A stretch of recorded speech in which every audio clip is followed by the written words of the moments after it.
As we work to address this, it's become very clear to us that no one solution is going to be the best for every part of the world. So our strategy at GM is simple.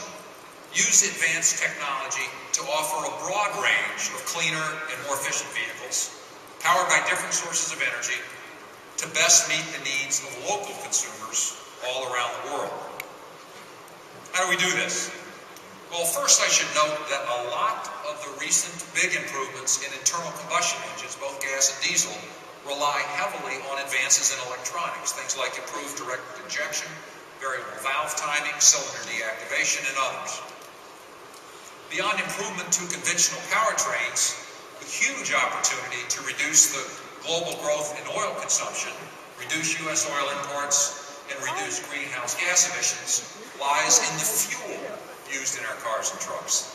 And it's increasingly clear that ethanol offers tremendous potential in this regard over a surprisingly short time frame. Why? Well, in part because there are so many flex fuel vehicles on the road right now that could be running on ethanol if it were more readily available. At GM alone, we have more than 2.5 million flex fuel vehicles on the road just in the U.S. now. We have plans to expand our flex fuel offerings to 50% of our production by 2012. Incidentally, in 2008, we'll offer 25 flex fuel models around the world and produce more than 1 million new flex fuel vehicles globally. Now, with all the flex fuel vehicles that GM, Ford, and Chrysler have already built in the U.S., plus those that we have jointly committed to build over the next 10 years, were to run on E85 ethanol, we could replace 22 billion gallons of gasoline annually. That's billion with a B. And if all manufacturers in the U.S. made the same commitment, we could save 37 billion gallons of gasoline annually. It's more than 4 times the oil savings that the new energy legislation will achieve. And very importantly, it would actually reduce America's oil consumption by more than 10% versus today's levels, and CO2 emissions as well. How do we accomplish this? 3 straightforward steps. First, continue to grow ethanol production, and we're pleased to see that the new energy legislation includes provisions for that. Second, invest heavily, very heavily, in the development of advanced cellulosic ethanol, which can be made from fast-growing non-food plants like switchgrass, or even from agricultural and municipal waste. And third, increase the woefully low number of E85 pumps in our nation's gas stations. Right now, there are about 170,000 gas stations in the U.S., but less than 1% of them have E85 pumps. Now, another technology that's receiving a lot of attention these days is gas-electric hybrid. It's not well known outside of Detroit, but at GM we've actually been in the hybrid business now for a pretty good while. And we didn't start small. In fact, we started very big. Our thinking was simple. You save a lot more gasoline when you improve the fuel economy of a big bus versus a small car. And so we developed the industry's first 2-mode hybrid, which is still the most advanced hybrid system in the business. In 2003, we began supplying our 2-mode hybrids to transit companies in North America and Europe. And in fact, I'm pleased to announce today that we'll deliver our 1,000th hybrid bus right here in Las Vegas later this month. More recently, we've been aggressively expanding our hybrid presence into passenger vehicles. By the end of this year, GM will be selling 8 different hybrid models in the U.S. In fact, we'll introduce 16 new hybrid vehicles over the next 4 years, an average of 1 every 3 months. We're particularly excited about 2 hybrids that we just introduced, the Chevy Tahoe and GMC Yukon hybrids, which use the 2-mode hybrid system initially developed for the transit buses. Why are we excited about these vehicles? Because they get 50% better city fuel economy than their gasoline counterparts, which, by the way, already had the best fuel economy in their class.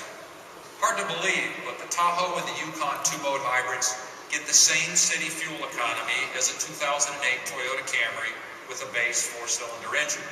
But the Tahoe seats 8, churns out 332 horsepower, and can tow up to 6,200 pounds. This performance earned the Tahoe 2-mode the Green Car of the Year award at the Los Angeles Auto Show last November. And even the author of HybridCarblog.com, Bill no friend of SUVs, noted in a recent post that the Tahoe 2 mode is as fuel efficient as the tiny BMW Mini Cooper. Another new hybrid that we're very excited about is our next generation Saturn Vue Green Line. It'll get an impressive 27% overall fuel economy improvement with a hybrid price premium of less than $2,000. The Vue Hybrid continues to prove that you don't have to be rich to be green. And beyond that, we've already announced our intention to build a plug-in version of the Saturn Vue Hybrid. Our team is hard at work to make this vehicle ready for production as soon as we can. We expect an announcement on that very soon. Now, looking a little further out, we see tremendous opportunities with hydrogen fuel cell electric vehicles. Fuel cells have been used to power spacecraft since the 1960s, and today there's a huge effort to develop fuel cells that are strong enough and small enough and economical enough to power today's automobiles. Since 2002, when we introduced a groundbreaking fuel cell concept vehicle called Autonomy, we've been making steady progress towards our goal of developing fuel cell vehicles for real-world customers. Our latest fuel cell concept, the Chevy Sequel, is powered by our 4th generation fuel cell stack. Simpler, more efficient, and smaller than previous generations, yet delivers 25% more power. Last spring, Sequel made history when we drove it 300 miles on a single tank of hydrogen in real-world conditions from our fuel cell research center near Rochester to Westchester County, New York. And the hydrogen we used was derived from hydropower at Niagara Falls, a clean, renewable source. So this was a true zero-emissions run. Today, we're in the process of putting Sequel's technology on the street by building it into our Chevy Equinox SUVs. You may have seen a few of these running around the strip the last couple of days. The Equinox fuel cell has a 150-mile range, refuels in 5 to 8 minutes, and is a full-fledged, electrically driven ZEV, zero-emission vehicle. In the next few weeks, we'll begin delivering more than 100 of these vehicles to customers in Southern California and the East Coast. Together, they'll constitute the world's largest fuel cell test fleet. Now, all these technologies, more fuel-efficient conventional engines, biofuels, gas-electric hybrids, and hydrogen fuel cells are important. And all are possible, thanks largely to advanced electronics. But what's really exciting is when we bring them all together with concepts like the Chevy Volt here on stage with me now.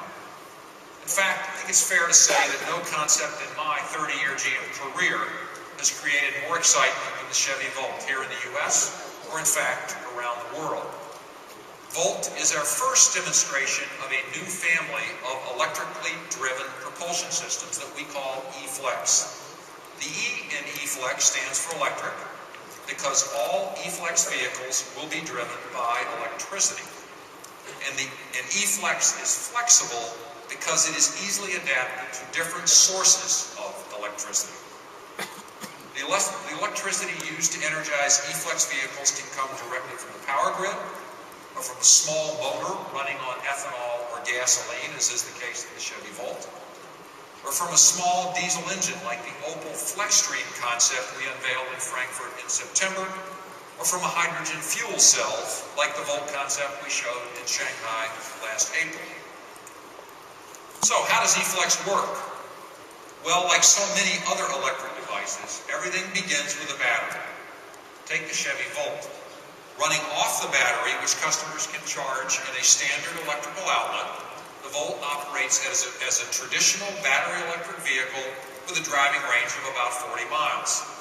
And when you consider that 3/4 of American drivers travel less than 40 miles in their daily commute, clearly Volt can have a huge impact on America's petroleum dependence.